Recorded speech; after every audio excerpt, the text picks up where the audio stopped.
Jaya Radha Madhava Kunja Bihari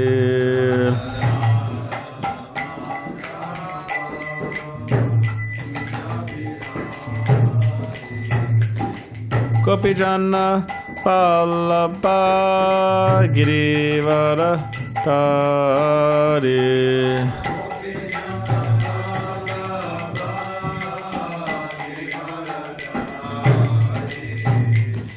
Gopijana Vallabha Girivara Tari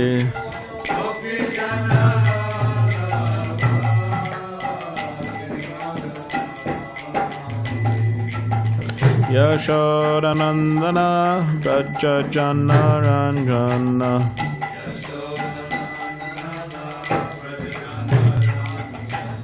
Yashodanandana Brajajana Ranjana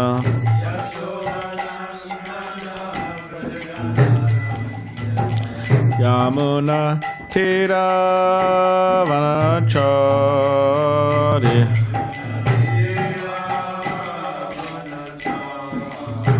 Yamunatira Vanachari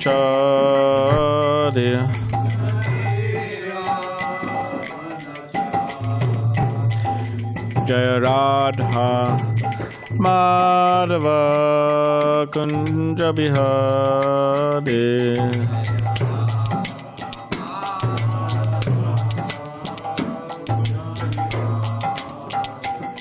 Jaya Radha Madhava Kunja Bihari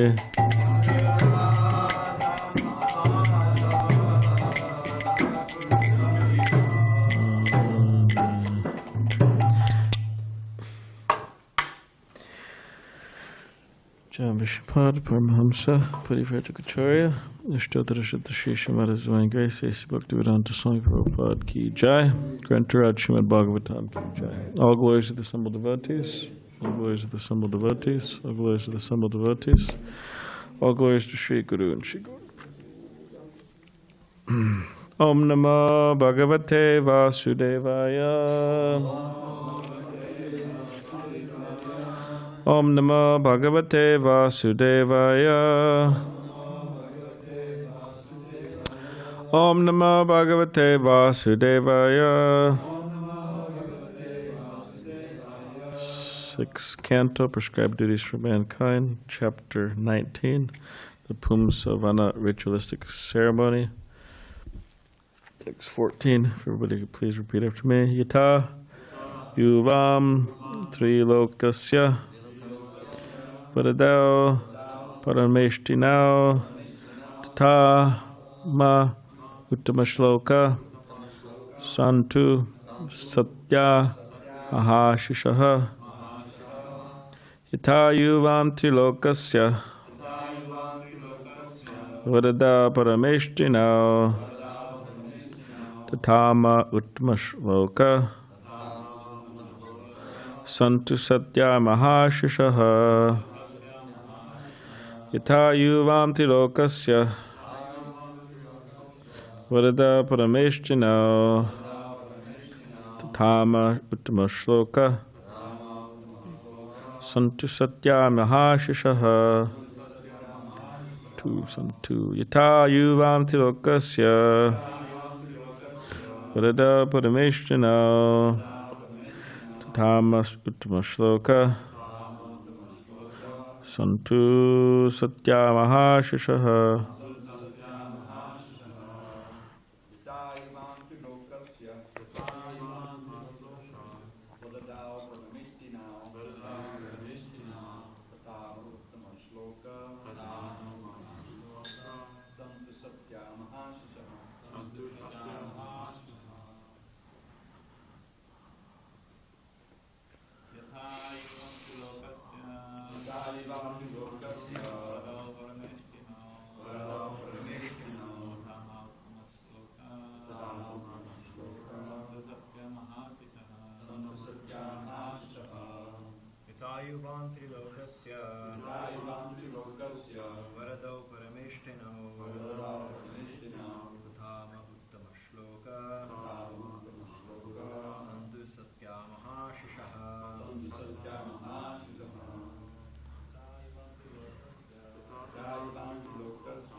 Tata, since Yuvam, both of you, Trilokasya, of the three worlds, what thou givers of benedictions, Paramesh Shtinau, supreme rulers, Tata, therefore, may my Uttama Shloka, O Lord, who are praised with excellent verses, Son too may become Satyaha, fulfilled, Aha Ashishaha, great ambitions.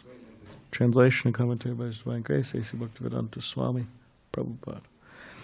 You are both the supreme rulers and benedictors of the three worlds. Therefore, my Lord, Uttama Shloka, may my ambitions be fulfilled by your grace.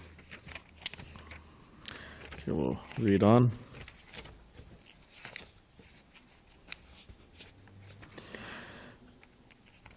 Text 15. Sri Shukadev Goswami continued, thus one should worship Lord Vishnu, who is known as Srinivas, along with Mother Lakshmi, the goddess of fortune, by offering prayers according to the process mentioned above. After removing all the paraphernalia of worship, one should offer them water to wash their hands and mouths, and then one should worship them again. Thereafter, with devotion and humility, one should offer prayers to the Lord and Mother Lakshmi. Then one should smell the remnants of the food offered, and then again worship the Lord and Lakshmījī. Accepting her husband as a representative of the Supreme Lord Person, a wife should worship him with unalloyed devotion by offering him prasad.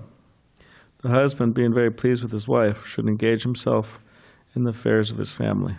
Purport. The family relationship of husband and wife should be established spiritually according to the process mentioned above. Text 18. Between the husband and wife, one person is sufficient to execute this devotional service. Because of their good relationship, both of them will enjoy the result. Therefore, if the wife is unable to execute this process, the husband should carefully do so, and the faithful wife will share the result. Purport. The relationship between husband and wife is firmly established when the wife is faithful and the husband is sincere. Then, even if the wife, being weaker, is unable to execute devotional service with her husband, if she is chaste and sincere, she shares half of her husband's activities. Text 19, 20. One should accept this Vishnu Vrata, which is a vow and devotional service. One should not deviate from its execution to engage in anything else. By offering the remnants of prasad, flower garlands, sandalwood pulp, and ornaments, one should daily worship the Brahmins and worship women who peacefully live with their husbands and children. Every day the wife must continue following the regulative principles to worship Lord Vishnu with great devotion. Thereafter, Lord Vishnu should be laid in his bed. Then one should take prasad. In this way, husband and wife will be purified and will have all their desires fulfilled. The chaste wife must perform such devotional service continuously for 1 year. After 1 year passes, she should fast on the full moon day, month of Kartik, October, November. On the morning of the next day, one should wash oneself, and after worshipping Lord Krishna as before, one should cook as one cooks for festivals, as stated in the Griya Sutras. Sweet rice should be cooked with ghee. And with this preparation, the husband should offer oblations to the fire 12 times. Thereafter, he should satisfy the Brahmins. When the satisfied Brahmins bestow their blessings, he should devoutly offer them respectful obeisances with his head, and with their permission, he should take prasad. Before taking his meal, the husband must first seat the acharya comfortably, and along with his relatives and friends should control his speech and offer prasad to the guru. Then the wife should eat the remnants of the oblation of sweet rice cooked with ghee. Eating the remnants ensures a learned, devoted son and all good fortune. If this vow or ritualistic ceremony is observed according to the description of Shastra, even in this life a man will be able to achieve all the benedictions he desires from the Lord. A wife who performs this ritualistic ceremony will surely receive good fortune, opulence, sons, a long-living husband. Interesting benediction, huh? Long-living husband. Because a woman gets a husband and then doesn't live long, and it's And a lot of the times nowadays, the husbands seem to pass away before the wives. A good reputation in a good home. Purport. In Bengal, even today, if a woman lives for a very long time with her husband, she is considered very fortunate. A woman generally desires a good husband, good children, a good home, prosperity, opulence, and so on. As recommended in this verse, a woman will receive all these desirable benedictions, and a man will also be able to receive all benedictions from the Supreme Personality of Godhead. Thus, by performing this particular type of vrata, a man and a woman in Krishna consciousness will be happy in this material world. And because of being Krishna conscious, they will be promoted to the spiritual world. Okay, last verse. If an unmarried girl observes this vrata, she will be able to get a very good husband. If a woman who is a avira, who has no husband or son, executes this ritualistic ceremony, she can be promoted to the spiritual world. A woman whose children have died after birth can get a child with a long duration of life, and also become very fortunate in possessing wealth. If a woman is unfortunate, she will become fortunate, and if ugly, she will become beautiful. By observing this vrata, a diseased man can gain relief from his disease and have an able body with which to work. If one recites this narration while offering oblations to the pitas and demigods, especially during the Shraddha ceremony, the demigods and the inhabitants of Prithvi Loka will be extremely pleased with him and bestow upon him the fulfillment of all desires. After one performs this ritualistic ceremony, Lord Vishnu and his wife, Mother Lakṣmī, the goddess of fortune, are very pleased with him. O King Parikshit, now I have completely described how Diti performed this ceremony and had good children, the Maruts, and a happy life. I have tried to explain this to you as elaborately as possible. Thus end the Bhaktivedanta purports of the 6th canto, 19th chapter of the Srimad Bhagavatam, entitled Performing the Pumsavana Ritualistic Ceremony. End of the 6th canto. Om Jnana-timirandasya Dhananjana Shalakaya Chakshurvanmilitamena Tasmai Shri Gurave Namaha Makam Kritavachalam Pangam Langai Tegirim Yat Kripa Tamaham Vande Shri Guru Nidithanam Vachakalpadribhishta Kripa Sindhubevacha Patitanam Pavanebhyo Vaishnavebhyo Namo Namaha Jai Shri Krishna Chaitanya Prabhu Nityananda Shri Advaita Gadadhar Srivasa Adi Gaur Bhaktivinda Hare Krishna Krishna Krishna Hare Hare Hare Rama Rama Rama Hare Hare.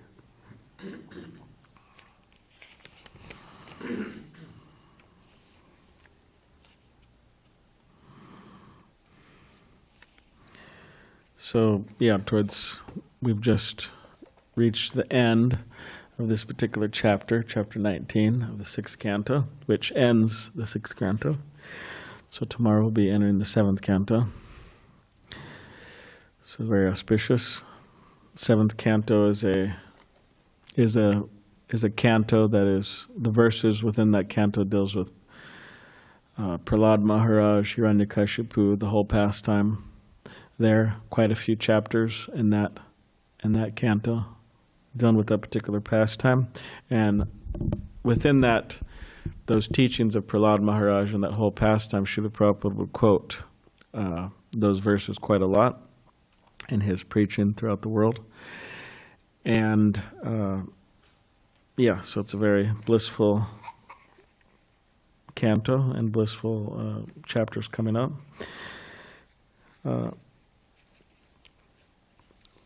Tomorrow we'll have yes.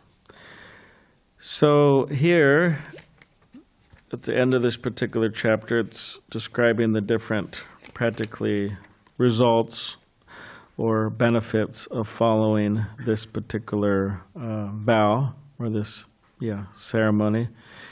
And we see that within the Vedic literature that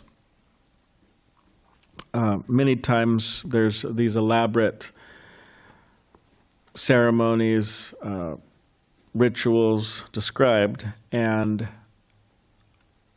along with the description, they give the benefits also. And why is that? Anyone want to? Why would they listen to the benefits? What do you think, Saul? Why would they list the benefits? Yeah, exactly. Someone will be encouraged to do them. Just like we hear the benefits of chanting the holy name, right? Unless we're completely sleeping while Dravida Prabhu is reading Namamrita in the morning. In which case, we wouldn't hear them. But if we're listening in the morning, then we hear the benefits of chanting the holy name. There's one brahmachari here, whenever he would give class, he would say, "Who remembers what we read this morning?" And the devotee said, "Okay, well, a lot of them would be, I'm not exactly sure, what did we read?" I wasn't here this morning. I had some, the good old world of Zoom. I had some Zoom thing I was obliged to attend. So therefore I don't know, but yeah, for example, in the morning we're hearing about the holy name every day, on and all the different benefits and the glories of the holy name, with the idea to be encouraged to do it, to chant, and try to experience some of those particular results. And again, some people may wonder, well, why do we? Okay, the Vedic literature describes all of these elaborate processes for God realization, or maybe even simple processes for God realization, but there's a lot of stress on the results of it, or the benefits. In other words, there's a lot of repetition. And people may wonder, why so much repetition? Why? Because people forget. We're in the material world, and the tendency is to forget. Just like one devotee was saying, someone may attend the Bhagavatam class and feel very encouraged afterwards. Okay, great, yeah, I'm gonna. And then just some time and the day goes by, and right, kind of forgetting, the message. Therefore, the evening, right? There's Bhagavad Gita class. There's, right? So remind ourselves again. Or therefore, there's other, readings and so on, or programs, to remind ourselves. And there's some statistic that says, like, after 72 hours, one forgets, I think, like 90% of what they've heard. It's really tough, Like one devotee was saying about reading the Bhagavatam. He said, "Yeah, I read the whole Bhagavatam, but I've gone through it a few more times." And they said, because after you read the whole Bhagavatam, you just forget what you read. So you got to go through it, keep on going through it. But of course, with the power of Krishna consciousness, or the power of our austerity, Krishna will empower us to remember. That's the whole idea. Shravanam, Kirtanam, Vishnu, Smaranam, to remember. And therefore we have classes every day. Therefore Srila Prabhupada stressed that. To hear as much as possible. With the idea that we'll remember. We'll remember what we're supposed to be doing, we'll remember who we are, we'll remember where we're supposed to be going, what's the goal, if we keep on hearing daily. And therefore, we have our Srimad Bhagavatam class daily, we have our Bhagavad Gita class Monday, Tuesday, Wednesday. And we have Thursday, we have programs throughout the week to remind ourselves and to remind others. I remember the last time we started the Bhagavatam, I'm not exactly sure the date, but it was quite some years ago. His Holiness Bhakti Vikas Swami was here, and Tirthamaj was here. I think it was before he was a sannyasi. Yeah, it was before he was a sannyasi. So Mahatattva Prabhu and His Holiness Bhakti Vikas Swami spoke on the first verse right?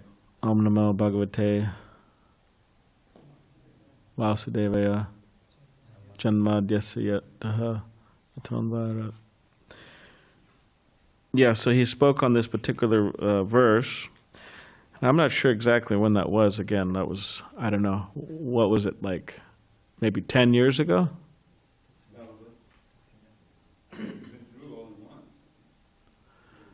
When I joined, I believe we were on the 10th canto. Yeah, 11th, 12th, and then, yeah. So it takes a while to go through. So yeah, we're halfway through now. So 6th canto we just finished today, or we're going to finish today. So halfway through. So yeah, it's probably been at least 10 years, because after Tirthamaj accepted sannyas, it definitely wasn't. That was about 7 years ago when he accepted sannyas. So, and I don't think Bhakti Vikas Swami came when he was a sannyas here and spoke. So yeah, it was over 10 years ago. So we'll see this, the upcoming cantos, 6 cantos. I guess it's going to take another 10 years or more.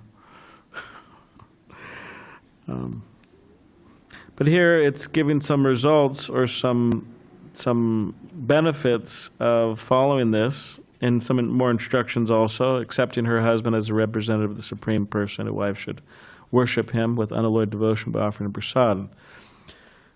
Now, though somebody who's married, a man might think, okay, great, all right. She's accepting me as a representative of the Supreme Person. And not only that, but she's worshiping me. All right, sounds good.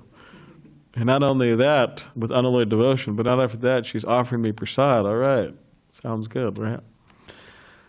And then the husband, be very pleased with his wife, should engage himself in the affairs of his family. And then Srila Prabhupada saying that to note this, that should be the family relationship of husband and wife should be established spiritually according to the process mentioned above.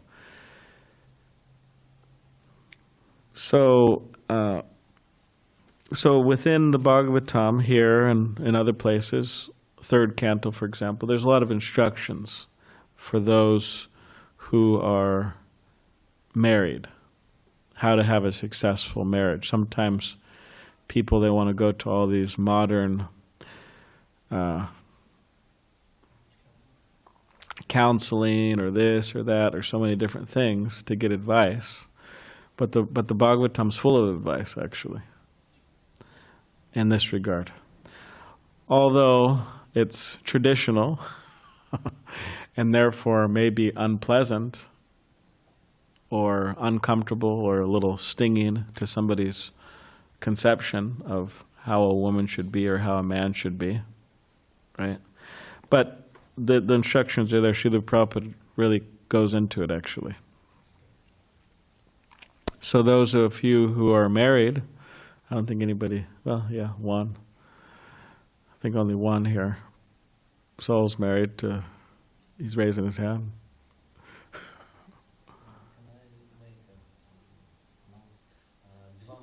You could use the mic.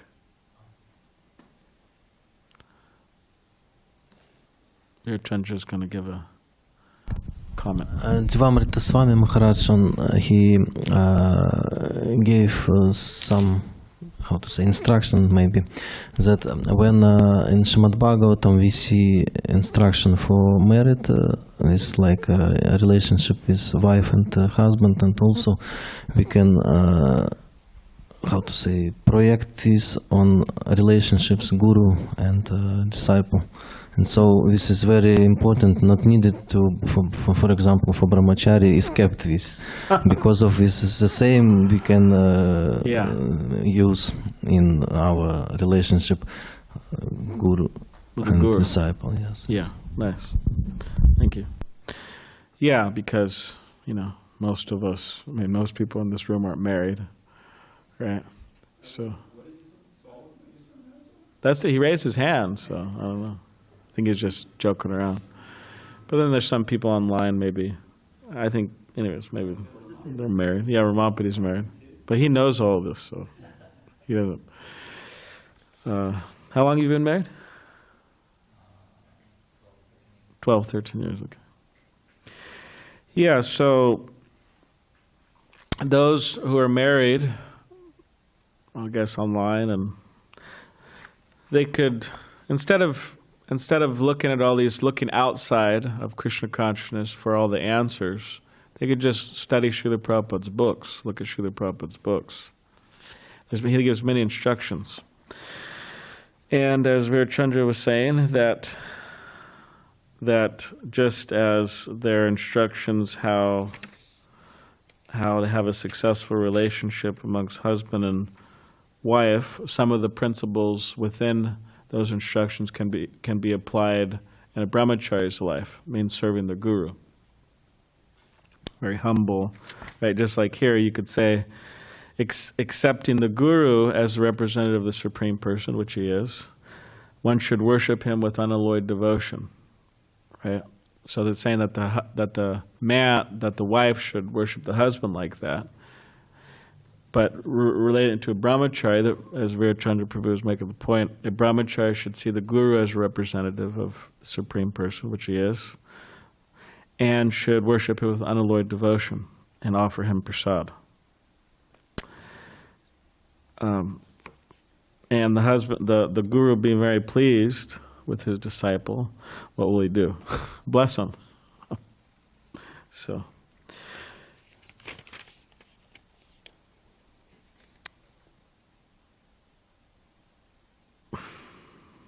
And it's saying that the relationship between a husband and wife is firmly established when the wife is faithful and the husband is sincere.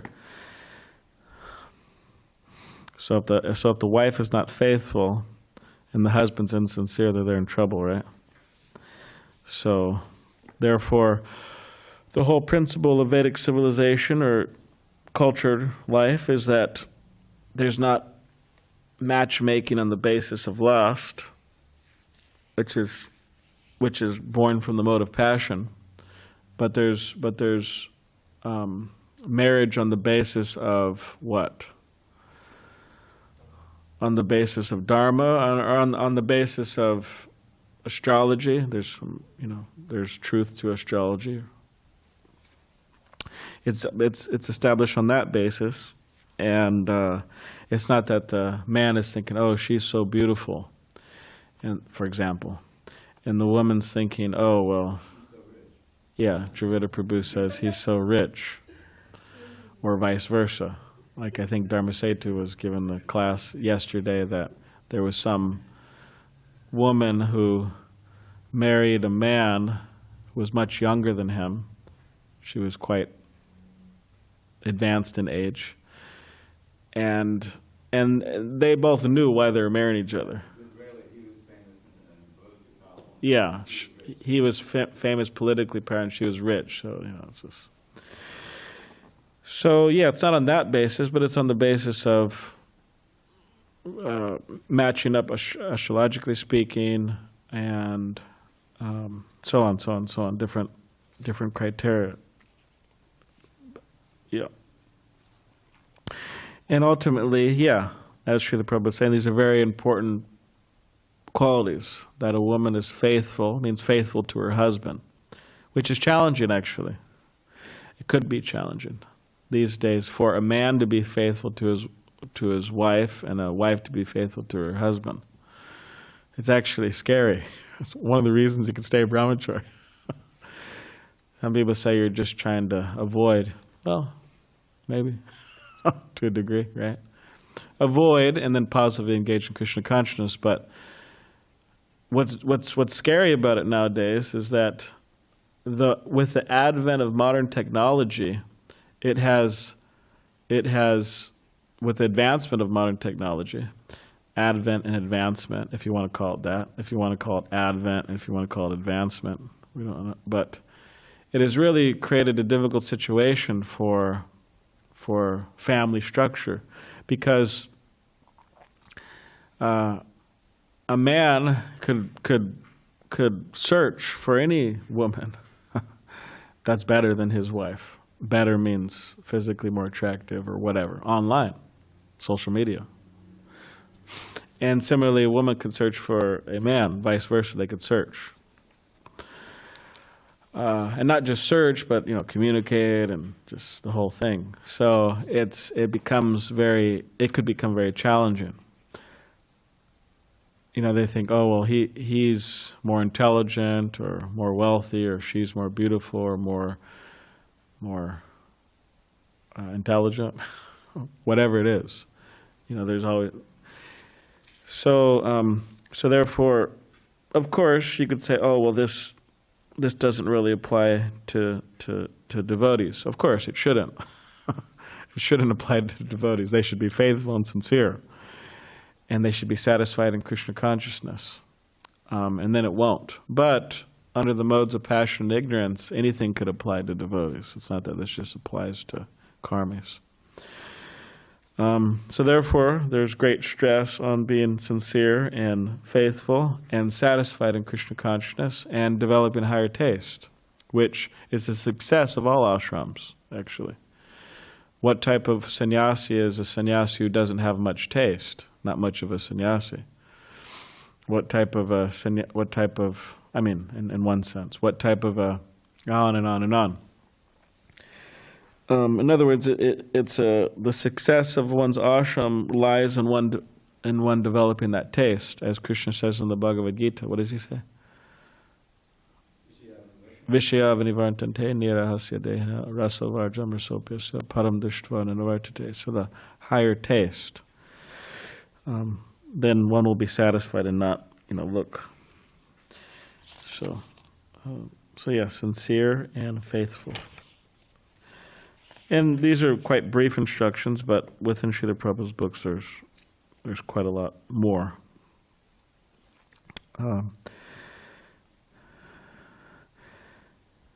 So here in this particular purport, thus by performing this particular type of vrat, this is purport of 25, a man and a woman in Krishna consciousness will be happy in this material world, and because of being Krishna conscious, they'll be promoted to the spiritual world. So you hear some of these instructions, and then, some of the instructions, like a renunciate may read, and they're like, all right, it's like fueling my renunciation. It's like, all right, I'm feeling, all right, let's go for it, right? The straight and narrow path, right? And then some of the purports Srila Prabhupada's reads are like, okay, well, hey, this doesn't sound too bad. Here it says here, listen to the sentence, a man and a woman in Krishna consciousness will be happy in this material world. Wow. And because of being Krishna conscious, they'll be promoted to the spiritual world. Wow. That sounds... And then all these... So, and you see that in the third canto, dealing with Devahuti and Kardama Muni. Narendra used to joke quite a lot, actually. He used to joke quite often. I don't know, he hasn't been saying it. I haven't heard him say it at all recently, but anyways. He used to say, oh, a man, he marries a woman and he thinks, oh, she'll be like Devahuti, or something. And then she's like Putana, And he said, a woman marries a man and think, oh, he'll be like Kardama Muni and this and that, and he's like Hiranyakashipu or something, And then he would say that, yeah, they have children and they think, oh, they'll be like Prahlad or Dhruva, right? And then he gave some other names, Yeah, they're like Vena, yeah. Oh, that's really intense. So, but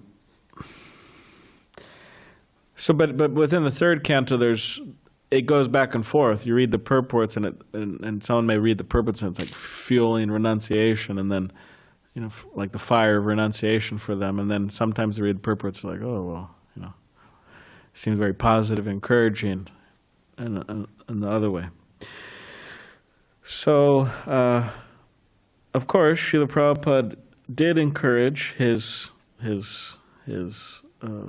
men, the brahmacharis, to remain brahmacharis as long as possible, and if possible, just to remain brahmacharis, because it's a very simple blissful life. And as we know, there are a lot of, although you could say the sentence sounds very positive, there's a lot of difficulty, in the world. And a lot of the times people just kind of, you could say, what do you say, compensate, or they just kind of get used to it. What do you call that? Like for example, you have some issue with your knee, some pain in your knee, for example, and you just learn to kind of deal with it. But then you have a problem with your foot, and then you have a problem with your mind, and you have a problem with this, and you have a problem with that, and then you just kind of, and if you analyze it, there's a lot of just kind of suffering that people just, okay, well, this is just how it is. And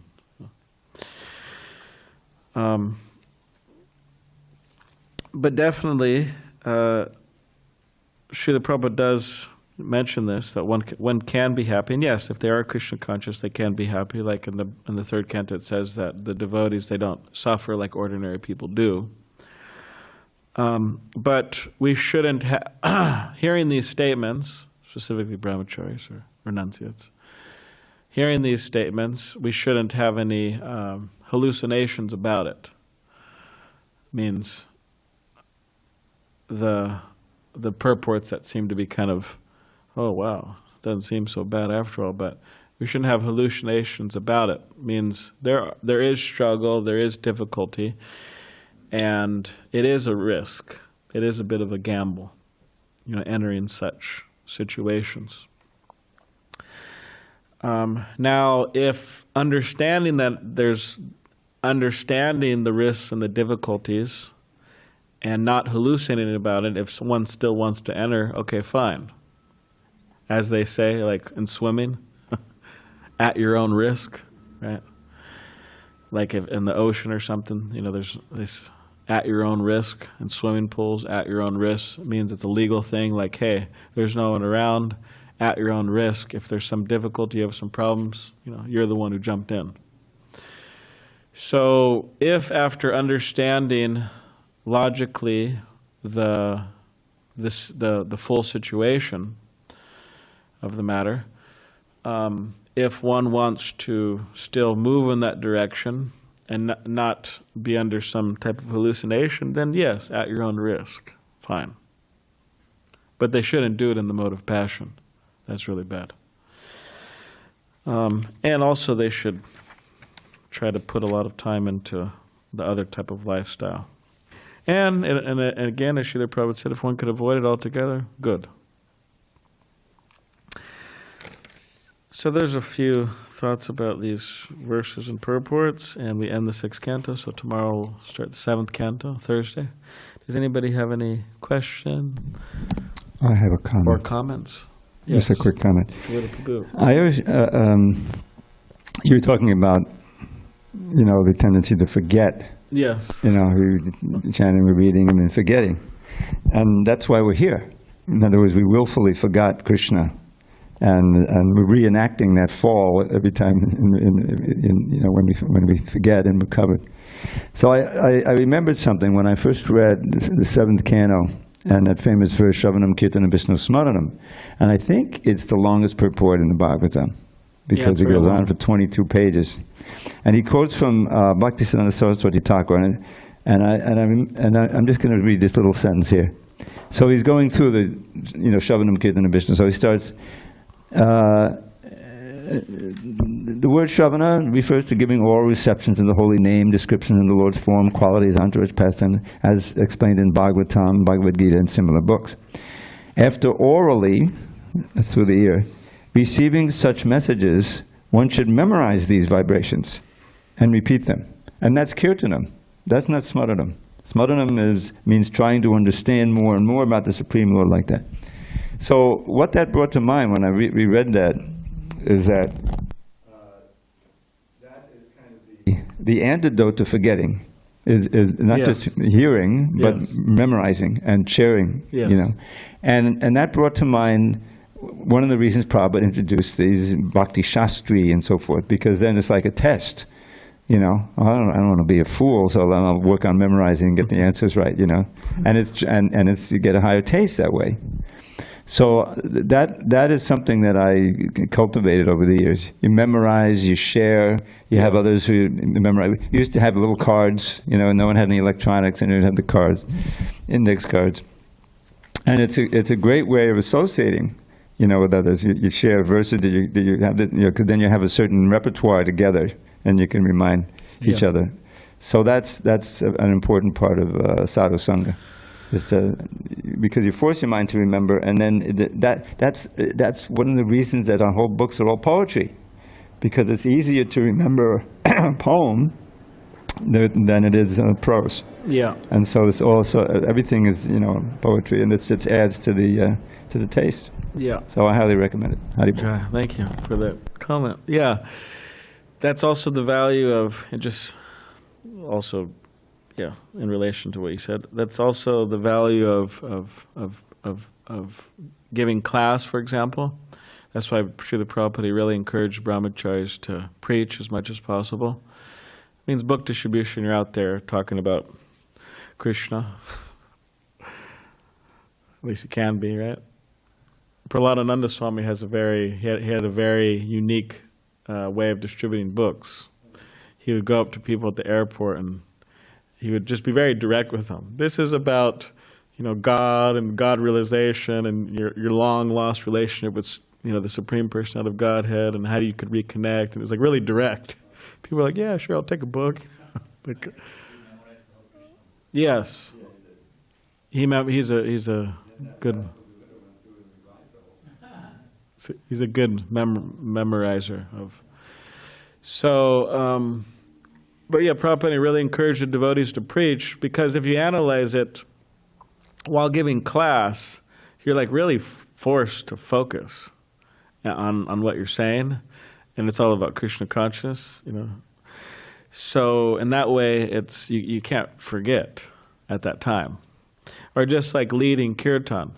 Now you could say that, okay, maybe when you're giving class you could forget, but it's a lot harder. Same with leading kirtan. You could say maybe you could forget, but it's a lot harder. Versus attending a class, it's easier. And versus attending a kirtan, it's easier, you know, to forget. So that's one of the benefits of leading kirtan and giving class, is that, you know, we're forced to focus. And writing. Oh yeah, writing's also... Writing, you really have to focus. You're writing and focusing what you're saying and trying to express what you're saying. So, according to Guru Sadhana Shastra, so it's also very important.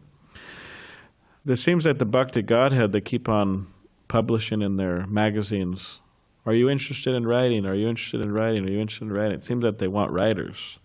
Anybody out there who wants to write. You know, publish something in the Bhakti Godhead. It seems like they're really wanting that. So, or else if they had a lot of writers, they wouldn't be putting it in there. Yeah, a lot of the same writers. So, does anybody have any other? Yes, yes. Comments or questions?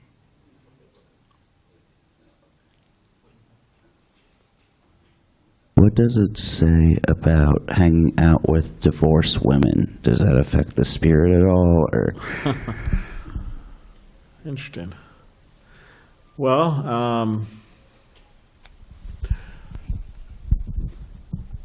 I mean to say.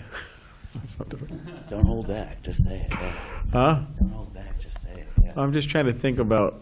I haven't had that question. I've had many questions, but I haven't had that one. Well, let's just start here. I have some thoughts, but does anybody have some thoughts they'd like to share? Yeah, I have some. Okay, Jarita Prabhu has some thoughts about it. I hate to say this, but But I'm going to say it anyways. it's the wrong question. The question is, why divorced women, and why women at all? The whole idea is, you know, hang out means what? For what purpose? To attract them, they'll attract you. You know, that's not what we're about. It's just that's illusion. You're going down a path that's going to, you know, end in pain. So better to, you know, chant Hare Krishna. We're coming up on Radhashtami. You can worship Radharani and, you know, find out about the ultimate relationship. And the whole philosophy is like against that. Hanging out with divorced women. It's not a good idea. Okay, there you go. Now, if one wants to, as you know, we've been mentioned, okay, whatever, marriage and Krishna consciousness, there's some idea like that. But at least within the Vedic civilization, it was, I mean, they're quite strict. It was like for example, you have these queens who were kidnapped by who in the Krishna book? Narakasura. And they were very worried, because you know why they were worried? Because they spent some days at the palace or whatever, you know, enslaved by this Narakasura. But then they're thinking, well, now we're finished. I mean, we're young girls. No one's going to marry us. I mean, it's not like that nowadays, obviously, but then it was. No one's going to marry us. I mean. And what did Krishna come do? He came and he married all of them, not because they're pure devotees, because they're, you know. But anyways, but the point, one of the points being is that they're very strict. This, you know, marriage and divorce, or actually no divorce. Can you imagine that? A world with no divorce. Yeah, yeah. So, anyways, but. Does anyone have any last comment or question? Yes, I have a question. Okay, please. Yes, Balaram Prabhu, thank you very much. You're most kind. Dandavat pranams. Prabhu, the quote from the translation to the last text of this chapter,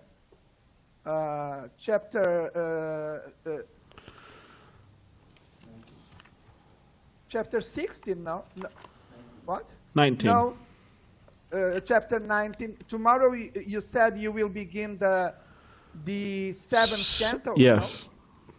Yes. So the quote from the translation goes as follows: "Quote: By observing this vrata, a diseased man can gain relief from his disease and have an able body with which to work."